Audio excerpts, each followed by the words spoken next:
Hey guys, I just want to say thank you for all the views that I've been receiving for the past week for my previous video on Kenneth Erskine. Really appreciated. Please carry on liking, carry on, and please start subscribing. That way I'll be notified when I next post a video. So today's case, the reason I chose this case is a deep sympathy for the victims of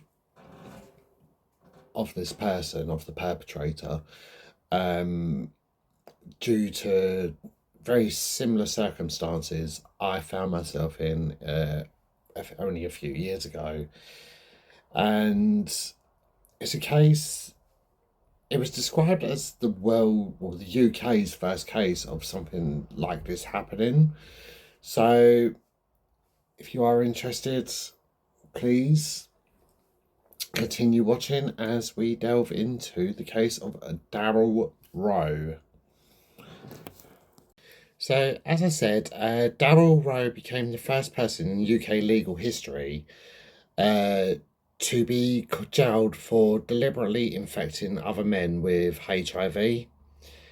And so, just a little backstory on Daryll. He was born in or around 1991. I can't find any definitive proof of his date of birth. I do know that during his trial in 2018, he was 27, so that is around 1991. So he's about my age, because I'm 31.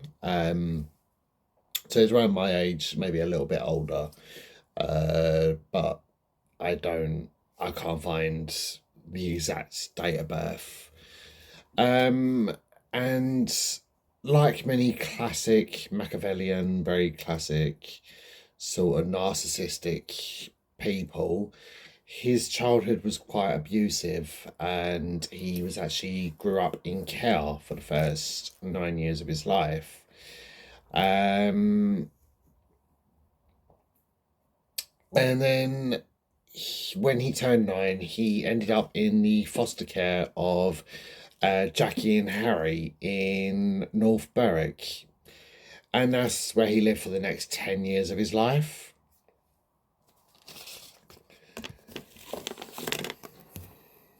Jackie and Harry both described their foster son as likable, how, a lot of people would approach him, tell him how likable he was, how lovable. Um, and Jackie was confused as to why Daryll ended up becoming the monster that he was, um, to want to go out and cause malicious harm when he himself had, like as described, an abusive childhood. Daryll himself said that his earliest memories were of boiling substances like tea and kettle water poured over his body. And Jackie said that obviously his whole entire body was covered, bearing the scars of this abuse. Jackie describes how he came to live with her in the possession of 120 Barbie dolls, and how she would obviously bath Daryll. I find a little bit weird, if I'm honest, because a lot of 9-year-old children are able to look after them, that bath themselves. I do understand, obviously, if you are coming from a broken home, from a dysfunctional home, sometimes your self care isn't the top of your priority. You do let things slide, or there's, you know, milestones that you haven't achieved. And, but I don't know, I think a 9-year-old is capable of bathing themselves in that sort of manner. But nevertheless, she describes how that after bathing him, she would have to bathe and brush each of the doll's hair, which I kind of appreciate, and especially I love how she sort of welcomes that idiosyncrasy back then, we're talking about the late 90s at this early point, maybe early 2000s. And anyone who grew up in that sort of era who, let's just say, didn't fit the norm, you wasn't allowed to express yourself in any other way. And, it was very gender sort of specific. Boys had to be boys, girls had to be girls. I remember myself growing up, and this isn't any disrespect on my mother or father, they've done their best, but I wasn't really allowed to express myself in the way that I wanted to express myself. I didn't have the same interests that my older brother had. He was the typical boy, if you will. He would run around kicking football around. He loved football. I remember every room that we had when we moved, because we moved around quite a lot. I remember every room we had was West Ham themed. Whereas everything that I wanted to do, it wasn't really allowed. But I grew up in the era of, both myself and Daryll, we were born at the height of the AIDS pandemic, which is even more baffling that he went on to do what he did, knowing this, and obviously the LGBT history surrounding HIV and AIDS. We also grew up in the era of Section 28, which came out of effect when I turned 11 in 2003. But sorry, I kind of went on a little bit of a tangent there, so let's just get back to the story. So in April 2015, Daryll discovered that he was indeed HIV positive. So he would have been about 24. Makes sense. So I was 23 in 2015. And he began a video blog actually on YouTube. And this was detailing a healthy life that he stated that he was leaving. So he didn't drink alcohol, didn't smoke, didn't do drugs, he was vegan, so on and so forth. But at this point, he was doing these videos and telling people about this supposed healthy life, that he was actually already diagnosed with the virus. Obviously, there's no proof that he was clean living, as he was saying, but we have to just take his word on that one.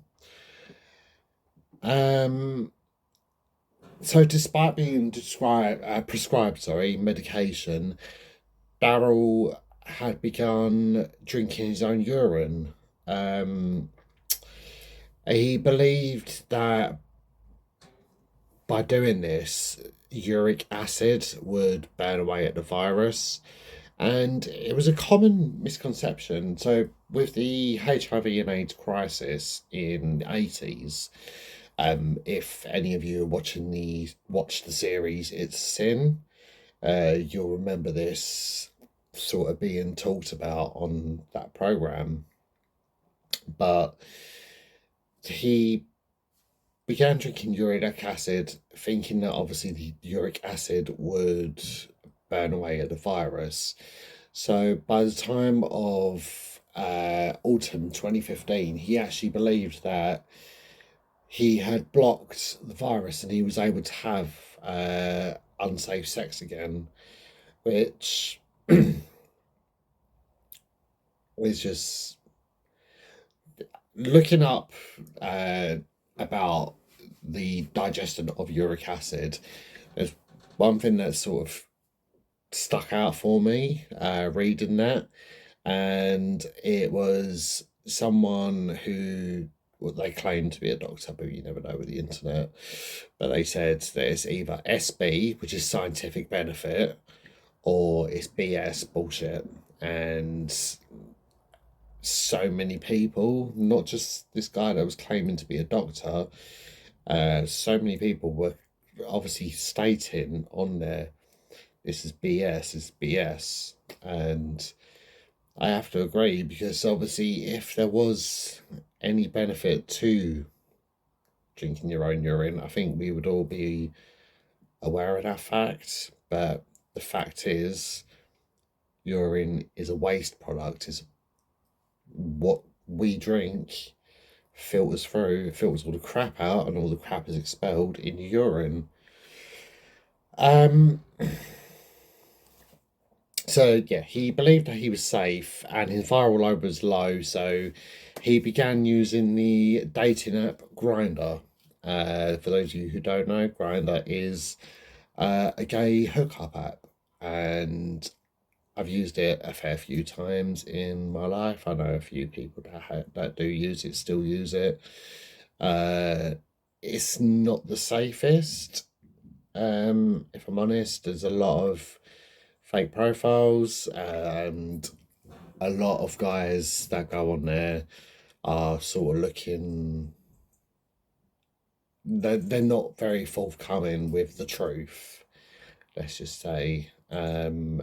Certainly for me, I mean, I get a lot of guys on there that are married to women and have children at home, and they're looking for, um, their first queer experience, which is all fine and dandy, but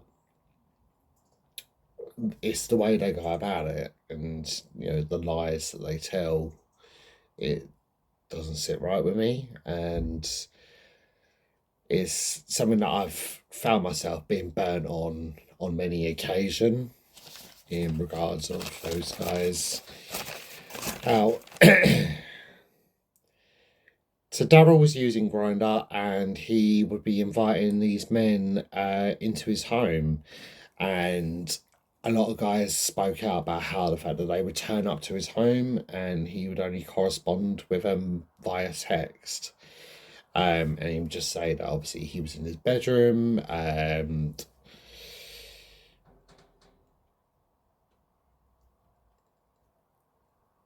which for me, again, I would find it really odd. I'm not being funny. Like, if I went to someone's house, obviously to experience, and I have a liaison, if you will. I don't know what words I can actually use on here. But if I went to someone's house to have some sort of liaison, and they were only corresponding with me via text and saying, "Oh, I'm in the bedroom, come in the bedroom," I would just be like, "Nah, nah, not for me," because you don't know what is beyond that door. If you're in your own home, you're in your own home. You know what I mean? You know you're safe, but you're going to a relatively stranger's house, and sometimes, obviously, they want to come over or want you to come over theirs.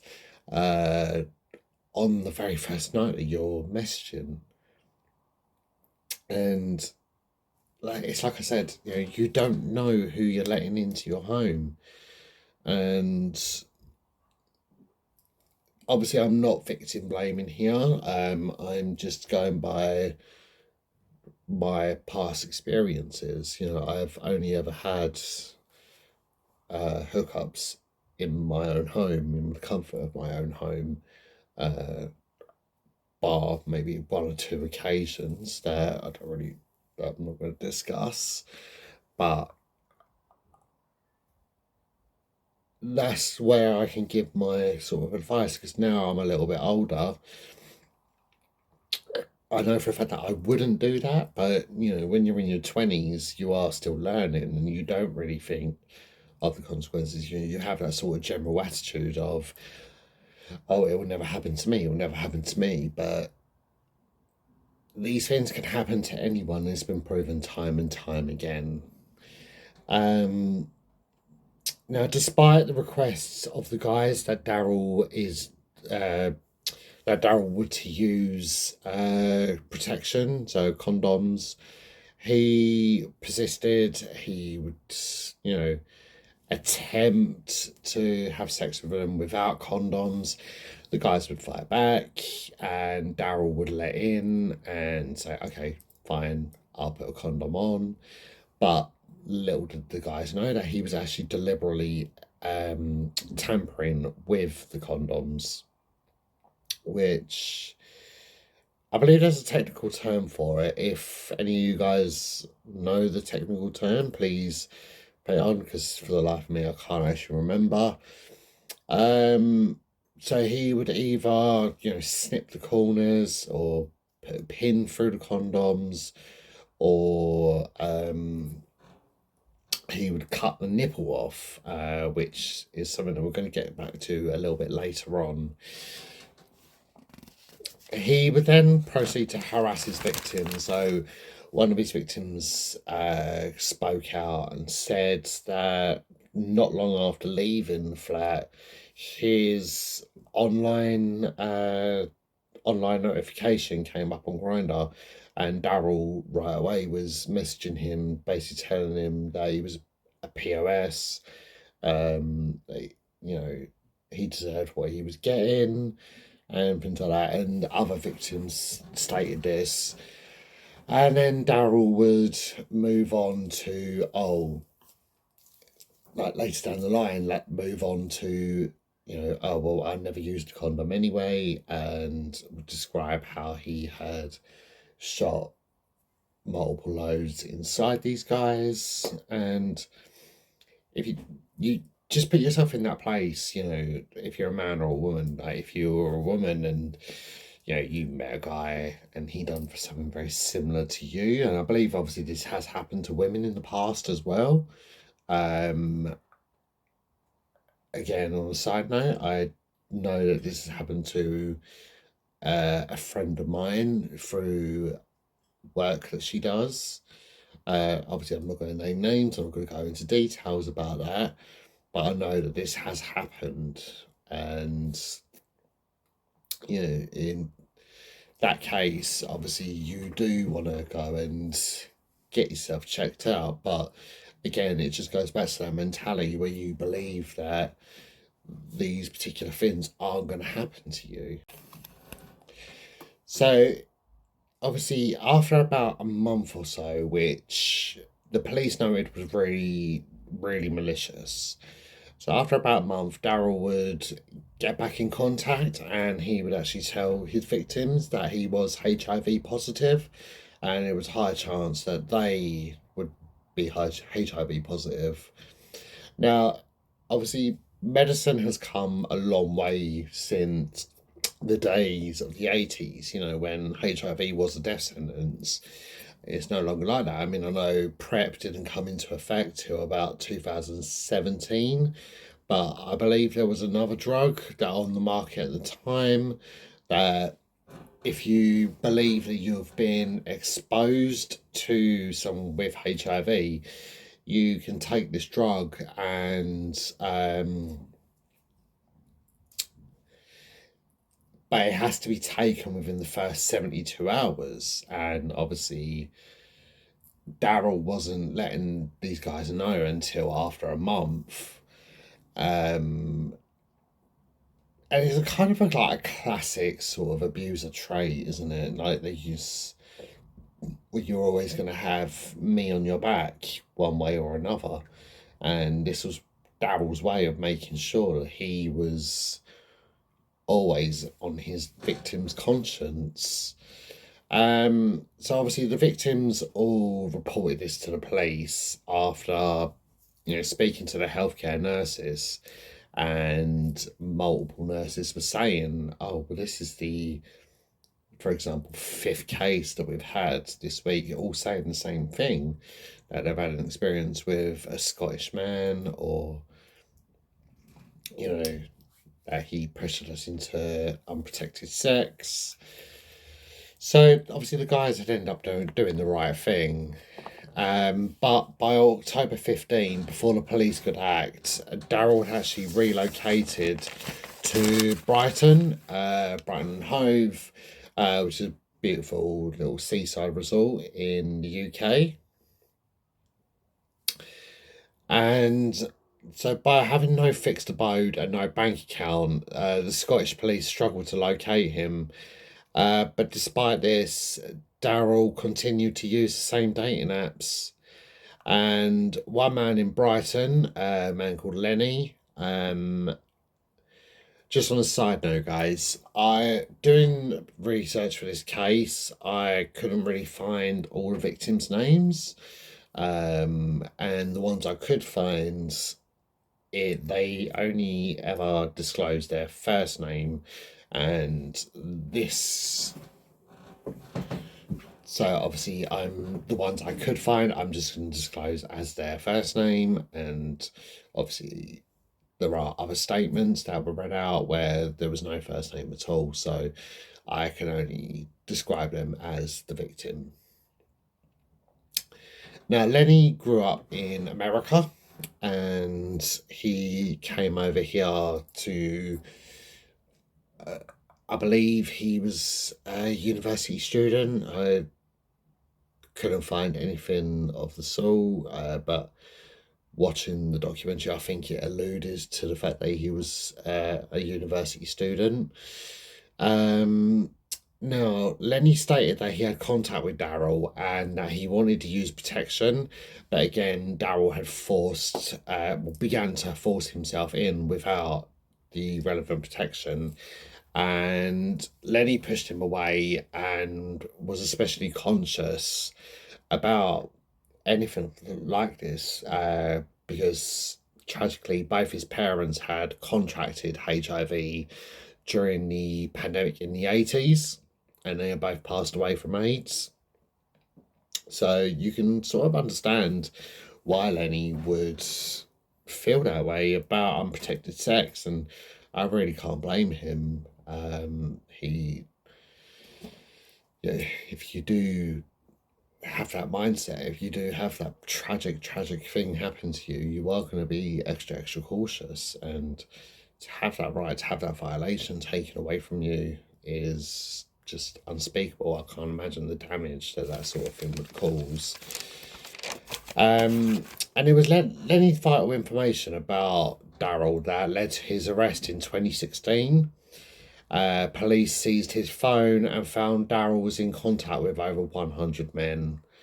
So just let that sink in for a moment. Over 100 men had to be contacted to say that they may have genuinely be exposed to HIV. And also a public health announcement was then issued throughout the UK, I believe. I do slightly remember. I don't remember hearing about this case until a couple of years ago. So I think it was during the pandemic, but I certainly remember the public health warning that was issued. Now, Daryll was bailed to Scottish police, and part of his bail condition was that he started HIV treatment, and he then returned to his foster parents' house and stayed there for the next 3 weeks. And eventually, Daryll ended up going back on the run, and he began hiding out in the Pentland Hills above Edinburgh.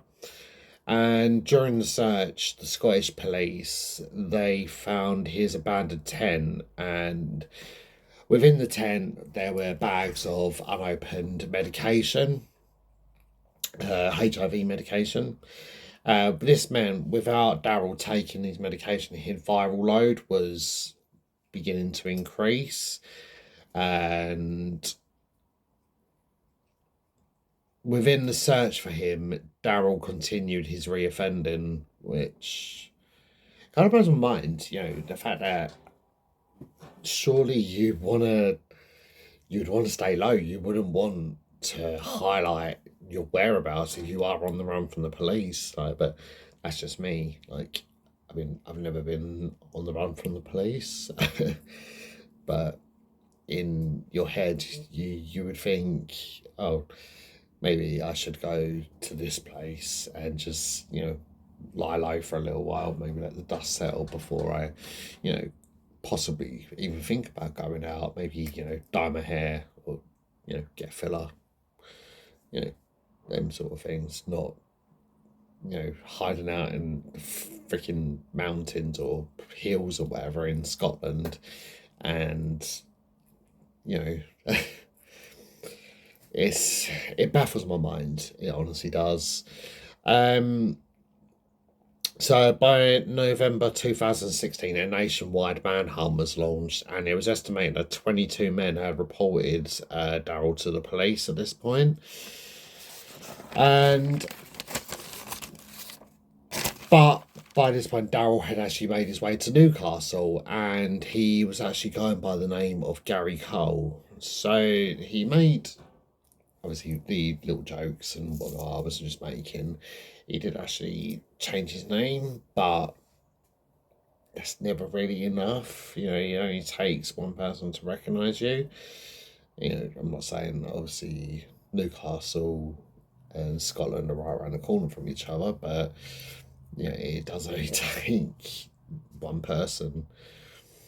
And so at this time, he began using the dated out Plenty of Fish, which again I have a little bit of experience with. Not a massive fan of Plenty of Fish, if I'm honest.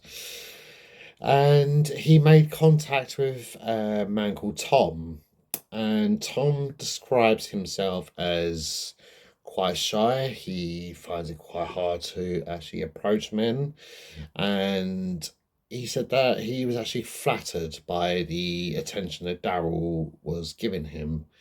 And I completely sympathise with Tom on that, because I feel the same. I've been burnt quite a few times with the men that I've met in my life, and I believe, I have now built up a wall so high that, I doubt even the best shopper or whoever, pole vaulter could get over that wall.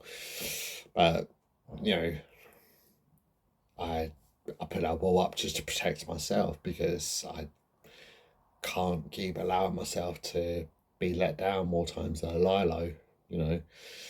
Um, and I think Gary's the same, and because I do have that same sort of mentality where I feel that I can't approach men, and I usually wait for them to approach me, but then because that wall's so high that I end up rejecting them. There's something that we're going to go into a little bit later on. And then you'll hopefully understand my reasons for this, and this is why I do sympathise with Tom on his viewpoint. And quite, you know, hearing the testimonies and hearing the guys speak out, they all say that they seemed a little bit flattered with Daryll's interest in them, or initial interest, because for all intents and purposes, Daryll was a good-looking man, and a few of them saying that he was very. They thought he was Italian, and what we're like for an accent. We, we sort of go weak at the knees for an accent, or a man who is vaguely French, Italian, Spanish, maybe, if you are into that kind of thing. Anyway, I digress. I kind of went on another little bit of a tangent there. And it was 3 days after this initial meeting that Daryll came to Tom's address, and he claimed that he was having housing issues with his friend in Sunderland, and Tom agreed to end up letting Daryll stay. And Daryll ended up staying with Tom for another 3 months, and within that 3 months, Daryll eventually began controlling Tom and controlling every move, what he could do, who he could see, who he could talk to. And, when you are sort of desperate for that kind of validation from someone, you do end up allowing someone to run your life, and you don't really realize that you're letting them do it because you are sort of seeking that validation. And that's when you end up letting your guard down, and it's easy for manipulators to come in and take advantage, because that's the one thing, the couple of things that they are looking for is vulnerability and desirability, and they don't want someone who is stronger than them, which is why they do go for the most vulnerable people in society.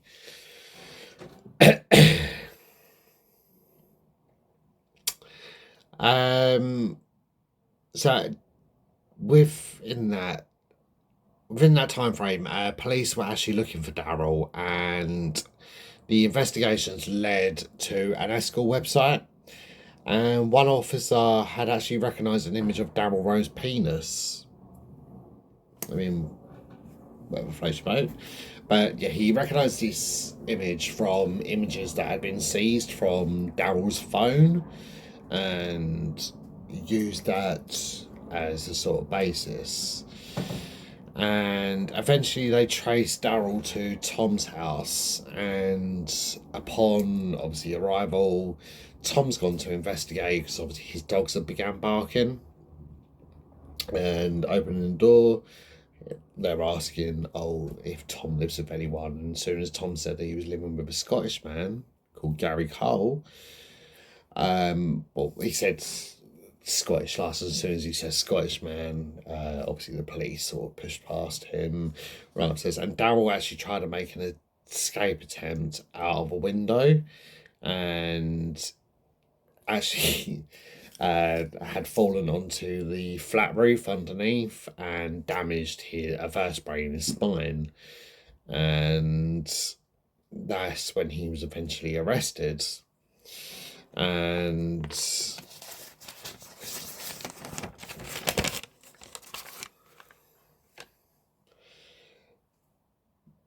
during the questioning, while Daryll was in the police station, Tom had found a bag of condoms, and by investigating, sorry, he discovered that Daryll had snipped the corners off the condoms and cut the nipples off, which is obviously something we discussed a little bit earlier. And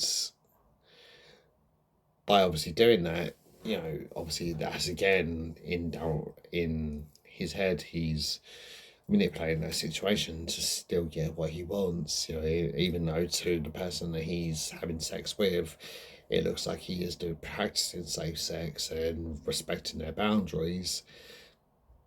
Daryll doesn't respect anyone's boundaries, and this his way of taking control of that situation. And again, I want to point out, obviously there is a name for this, and even now I still can't remember that name. And so Daryl's trial began in 2018, and he was charged with GBH, attempted GBH, and in Scotland, the charge of culpable and reckless conduct, which is fairly a new one to me, I'm not gonna lie. And in fact, over 24 men had testified in court against him, but the exact number of whom he had targeted, it was still unknown. Now, Daryll claimed in his interviews that he had built an unhealthy relationship with sex. And that in his head, he was going to cure himself with his diagnosis with the urine therapy, which obviously we spoke about earlier, which we spoke about, that we all know that is complete fabrication, complete BS. If I can give any advice, is don't believe everything that you read on the internet. Like Dr. Google is not your friend. If you do have any sort of worries, any health concerns, call 111. Don't use Dr. Google. But again, I digress. And yeah, so he was using this urine therapy, and he used that as an excuse to use unprotected sex, and believing that his self medication was blocking the HIV. So he knew that it wasn't curing it, but he believed that the urine acid was blocking the virus from spreading. He said that he sent the messages after feeling let down, and don't get me wrong, like we've all done that, after we've had a few drinks or whatever, and someone has really wound us up. We have all done that, and but you don't send something out to cause malicious harm. You might call them every name under the sun or whatnot, or do like you say something that you regret. Don't get me wrong, I've done it. We've all done it. I've got in a bit of trouble in that in the past. But you don't send something out that malicious just because obviously you felt that someone was letting you down. And he was sending a message about HIV would provoke a reaction and get them back to talking. And you kind of see that, but after sending that, do you really think that anyone would be interested in you anymore? They would be running for the hills and telling you to do one, and rightly so. And that's exactly what these guys were doing, because it was a massive violation. He went on to apologize for his behavior and for being naive and reckless, and asked for forgiveness. All I can say is it's a little too late. Just too little too late. There's some things that you cannot forgive. The men who came forward have all expressed that they believe Daryll is an ongoing threat to other guys.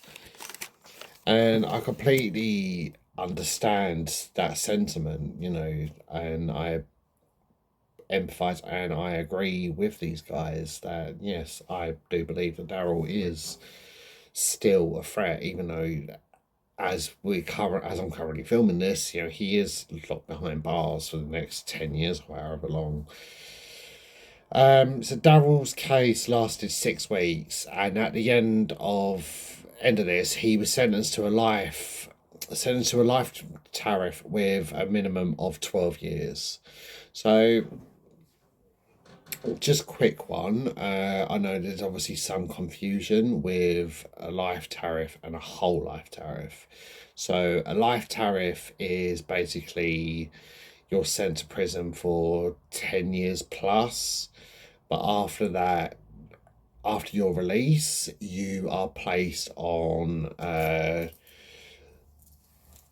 you're given a plan that you have to abide to for the rest of your life. So even if you end up just stealing a chocolate bar, that can cause you to be recalled and sent back to prison because you're breaking the rules of your your sentencing plan, or I can't actually remember the terminology. I didn't make a note of that.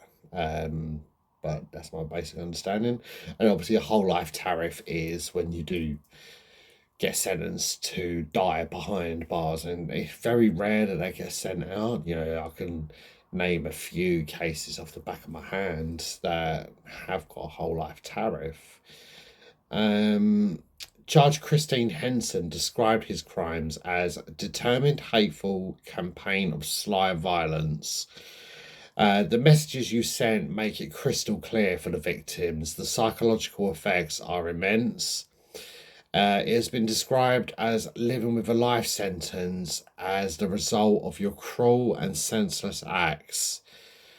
Many of these men were in their 20s when they had the misfortune to meet you, and I cannot see how you will no longer be seen as a danger to gay men.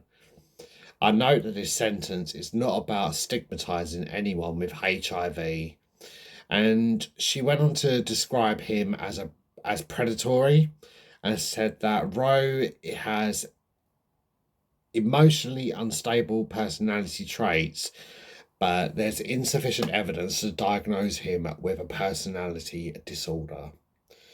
I believe personally that the traits are there. You can definitely see the traits, and I think that's a result of his upbringing. But I'm not a psychologist, so you've kind of got to put your put your trust into those people with that power. Doctors and psychologists, and I'm not saying obviously 100% time they get it right, because they don't. Mistakes are made, and that's been proven on numerous occasions. Detective Inspector Andy Wolstenholme of Sussex Police said that the sentence was hugely important for Rowe's victim, and the communities he targeted.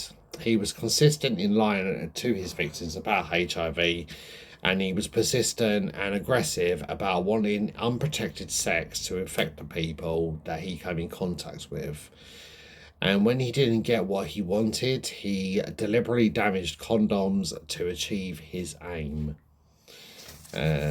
Which obviously we've already spoken about, but it's obviously just highlighting how much of a dangerous offender Daryll Rowe is. Many of Daryl's victims said that during their victim impact statements, they said that how they had considered suicide, having suffered physical and psychological damage. And again, I completely empathise with that. I sympathise with that.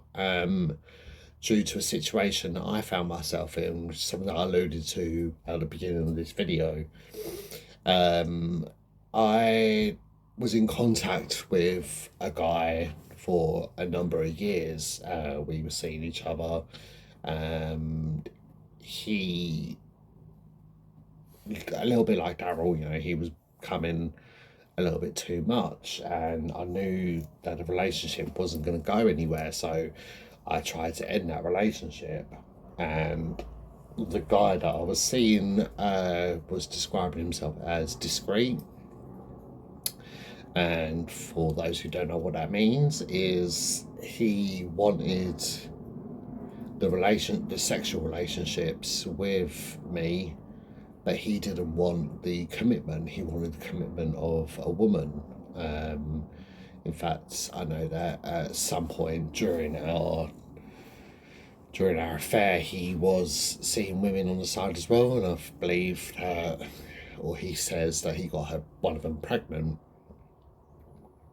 And after trying to end the relationship between him and myself, he was persistent in calling me, messaging me, and obviously I had told a couple of friends at this point about the relationship, and one of my friends who I was living with at the time, he picked up the phone to basically tell this guy to do one, and the guy was coming to my house, and one particular phone call, he told me that he had been diagnosed with HIV. And so, like, obviously in the victim impact statements, I felt, I'm not gonna lie, I did attempt suicide after this. I'm not ashamed to admit it just kind of sent me on a downward spiral, mentally and emotionally. And it's down to my own naivety. I didn't, in my head, I still believed at that time HIV was a death sentence, and I wanted to end it before things got bad. I stupidly didn't do my research and found out that obviously there were steps that you could take to help you live with the condition to make it more manageable. If I know that, then I wouldn't have taken the steps that I did take, and I wouldn't have done what I did. But that's sort of my my personal link to this story, and it's why I wanted to tell this story today. So sorry to sort of bum you guys out. Let's continue on. So one man said that Daryll had ruined his life, and he said that he would rather have been murdered than left me to live like this. Another said if you have a dog and it has rabies, then you would have it put down. And that's how I feel about Daryll Rowe now. He doesn't deserve to be paid for by the taxpayer. And we all sort of agree with that in a way. Like, you know, there are always discussions about things like the death penalty and whatnot. But that's not for me to talk about. That's not for me to decide. You know, I personally don't think the death penalty should be brought back, but I'm just going to leave that there. That's not what we're here to discuss. So I hope that you found this case intriguing like I did. Obviously, like I said, it is a first for the UK for someone to be convicted of deliberately causing intent to harm with HIV. And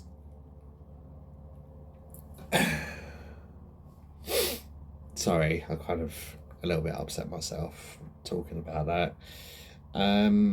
So please like, subscribe and follow, and you will be updated when the next case is ready to come out. I really hope that like I said, I really hope you found this intriguing, and I will see you next week. Take care.